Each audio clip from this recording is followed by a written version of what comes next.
ಸಾಧಕಿ ಸ್ತ್ರೀ ಅಂತ ಒಂದು ಅವಾರ್ಡ್ ಏನು ಕೊಟ್ಟಿದ್ದಾರೆ ನನಗೆ. ವಕೀಲರ ಏನು ಫೀಲ್ಡ್ ಇದೆ ಆ ಫೀಲ್ಡಲ್ಲಿ ನಾನು ಸಾಧಕಿ ಆಗಿದ್ದೀನಿ ಅಂತ ಅದು ಅವಾರ್ಡ್ ಕೊಟ್ಟಿದ್ದಾರೆ ನನಗೆ. ಈ ಅವಾರ್ಡಿಂದ ತುಂಬ ಖುಷಿಯಾಗಿದೆ. ತುಂಬ ಧನ್ಯವಾದ ಹೇಳೋಕ್ಕೆ ಇಷ್ಟಪಡ್ತೀನಿ ನಾನು. ಎಲ್ಲರೂ ಒಂದು ಸಕ್ಸಸ್ಸಿಂದನೇ ಹಂಗೆ ಸಕ್ಸಸ್ ಸಿಗಲ್ಲ ಎಲ್ಲರಿಗೂ. ಇವಾಗ ಏನು ನಾವು ಈ ಸ್ಟೇಜಲ್ಲಿ ಬಂದಿದ್ದೀವಿ, ಈ ಅವಾರ್ಡ್ ನಮ್ಗೆ ಸಿಕ್ಕಿದೆ. ನಾವು ತುಂಬ ಕಷ್ಟಪಟ್ಟು ತುಂಬ ನಾವು ಬೆಳಗ್ಗೆ ಸಾಯಂಕಾಲ ಏನೋ ಟೈಮ್ ನೋಡ್ದಿರ ನಾವು ಕೆಲಸ ಮಾಡಿದ್ದೀವಿ.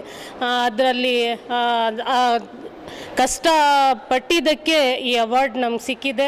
ಕಷ್ಟಪಟ್ಟರೆ ಏನಾದರೂ ನಾವು ಸಾಧಿಸಬೇಕಂದ್ರೆ ನಾವು ಎಲ್ಲ ನಮಗೆ ಧೈರ್ಯ ಮಾಡಬೇಕು.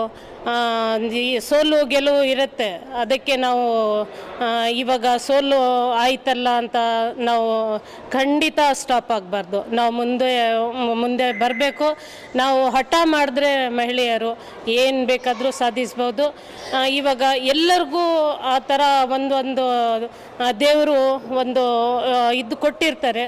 ಅದಕ್ಕೆ ಮಹಿಳೆಯರು ಅಂದರೆ ಏನು ಬೇಕಾದರೂ ಸಾಧಿಸ್ಬೋದು. ಅದಕ್ಕೆ ಅವರು ಅದು ಫೈಟ್ ಮಾಡಬೇಕು. ಒಂದು ಸಕ್ಸಸ್ ಮಾಡಲೇಬೇಕು ಅಂತ ಒಂದು ಹಠ ಹಿಡಿದ್ರೆ ಆಗುತ್ತೆ.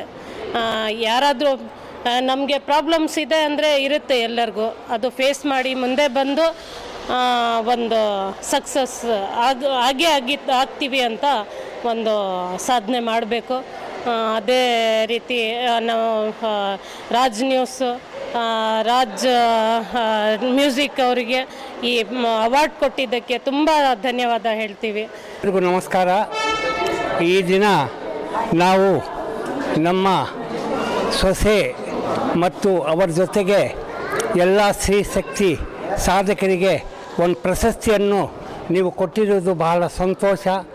ಮತ್ತು ಇದು ಇನ್ನೂ ಒಂದು ಮಾತು ಹೇಳಬೇಕಾದ್ರೆ, ಈಗಿನ ಕಾಲದಲ್ಲಿ ಜ್ಞಾನ ಮತ್ತು ವಿಜ್ಞಾನದಿಂದ ಬಹಳ ಮುಂದೆ ಇದ್ದಾರೆ ಸ್ತ್ರೀಯರು. ಈಗ ಇನ್ನೊಂದು ಮಾತು ನಾನು ಹಳೇದು ಹೇಳ್ತೀನಿ. ನಾನು 1967-68ನಲ್ಲಿ ವೀರೇಂದ್ರ ಹೆಗಡೆಯವರು ನನ್ನ ಕ್ಲಾಸ್ಮೇಟ್ ಆಗಿದ್ದರು. ಮಂಜುನಾಥ್ ಇದು ಧರ್ಮಸ್ಥಳವರು, ಅವರು ನನ್ನ ಜೊತೆ ಇದ್ದರು. ಆಮೇಲೆ ಆರ್ ಮಿತ್ರ ಅಂತ ಅವರು ನಮ್ಮ ಟೀಚರ್ ಆಗಿದ್ದರು. ಅವ್ರ ತಮಾಷೆಗೆ ಹೇಳುವುದು, ನೋಡಪ್ಪ ಸ್ತ್ರೀ ಶಕ್ತಿ ಇದ್ರೇ ದೇಶ ಮುಂದಕ್ಕೆ ಹೋಗೋದು ಅಂತ. ಈಗ ಇನ್ನೂ ಒಂದು ಮಾತು ಹೇಳಬೇಕಾದ್ರೆ, ಗುಂಡಮ್ಮ ಕರ್ತ ಅಂತ ಒಂದಿತ್ತು, ತಮಾಷೆಯಾಗಿ ಹೇಳ್ತೀನಿ.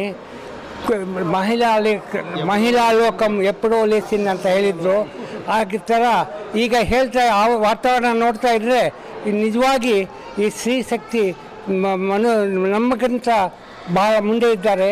ಅದು ದೇವರು ಇಂಥ ನಿಮ್ಮ ರಾಜ್ ಟಿವಿ ಮತ್ತು ಬೇರೆ ಚಾನಲಿಂದ ಅವರ ಪ್ರೋತ್ಸಾಹ ಕೊಟ್ಟು ಮುಂದೆ ದೇಶವನ್ನು ನೀವು ಎಳೆದುಕೊಂಡು ಹೋಗ್ತಾ ಇದ್ದೀರಿ. ನಿಮಗೆಲ್ಲರಿಗೂ ಥ್ಯಾಂಕ್ಸ್ ಹೇಳ್ತಾ, ಎಸ್ಪೆಷಲಿ ನಮ್ಮ ಸೊಸೆಯಿಂದ ನಮ್ಮ ಕುಟುಂಬಕ್ಕೆ ಅಲ್ಲ, ನಮ್ಮ ಕರ್ನಾಟಕಕ್ಕೆ ಒಂದು ಹೆಮ್ಮೆ ಆಗಿದೆ ಅಂತ ಹೇಳ್ತಾ ನನ್ನ ಮಾತು ಹೇಳಿ ಮುಗಿಸ್ತೀನಿ.